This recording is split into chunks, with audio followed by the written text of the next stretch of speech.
So this is 5.2, number 13. They give us the velocity of an object right here, and they want to know the displacement. And again, the displacement is not the total distance traveled. So kind of give you reminders, important concept, because these words appear on an AP test.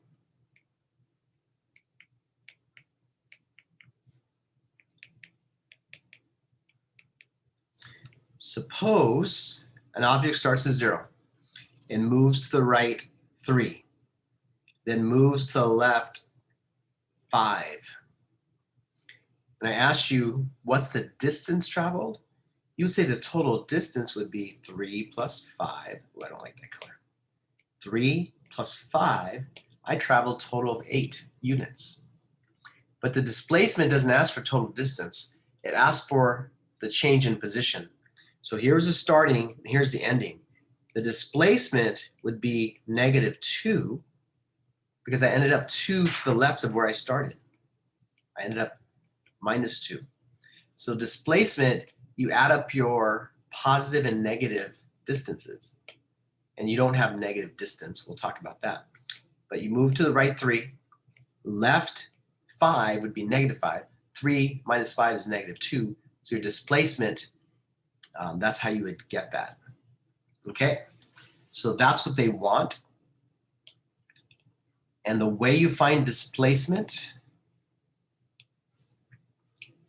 is you find the area under the curve.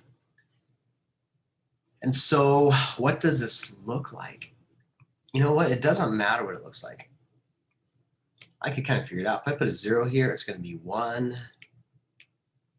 But again, it doesn't matter what it looks like. You start there.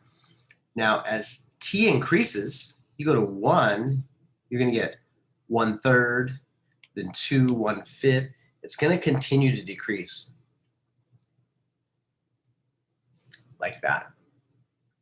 But like I said, it doesn't matter. You're going to make 8 rectangles, and they want the right hand? Yeah, left hand. So you're going to make 4 divisions, sorry. N is 4 divisions from 0 to 8. So how wide is each division? Your delta x is going to be your 8 minus 0 over 4. So your width of each rectangle is going to be 2. So you're going to move over 2 multiple times.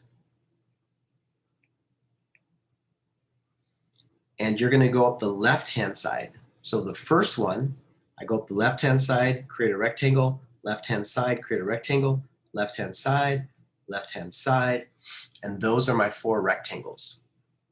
So my displacement, and what you'll notice in this case, the displacement is the same as the total distance traveled because the velocity is always positive. If the velocity is always positive, it's always moving to the right.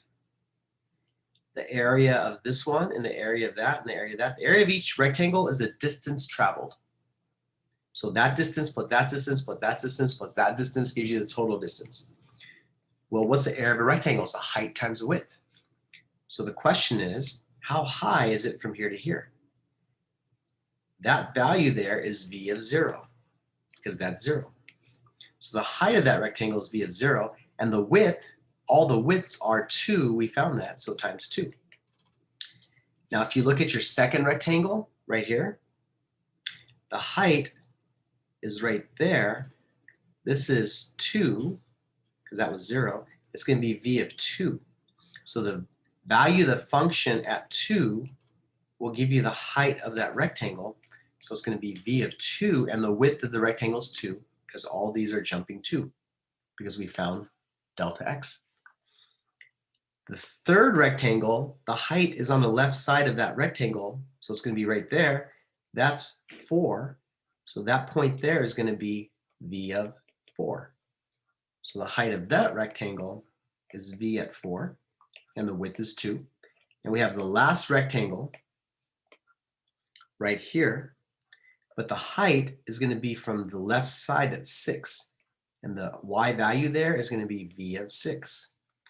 So the height of that would be v of 6, and the width of that rectangle is also 2. All we do is now plug in those values. If I plug in 0 here, I'm going to get 1 over 1, 1 times 2. If I plug in 2, that's 4, plus 1 is 5, so that's 1/5 times 2. And I plug in 4. That's 8 plus 1, 9. That's 1/9 times 2. And the last one, I plug in 6. That's 12 plus 1, that's 13. 1/13 times 2. And probably, I don't know the fastest way of adding these up. I'm not going to add them up. I'll let you do that because that's just simple math. So that is your answer. Now, let me talk a little bit more because units are going to become important. The velocity, they gave us units for the velocity in meters per second. So this was in meters per second. So the units here are meters per second. The time here is in seconds. So when you multiply those, each of the units are going to come out to be meters. So technically, they're all meters. And then you can add that up. So that will be the displacement for number 13.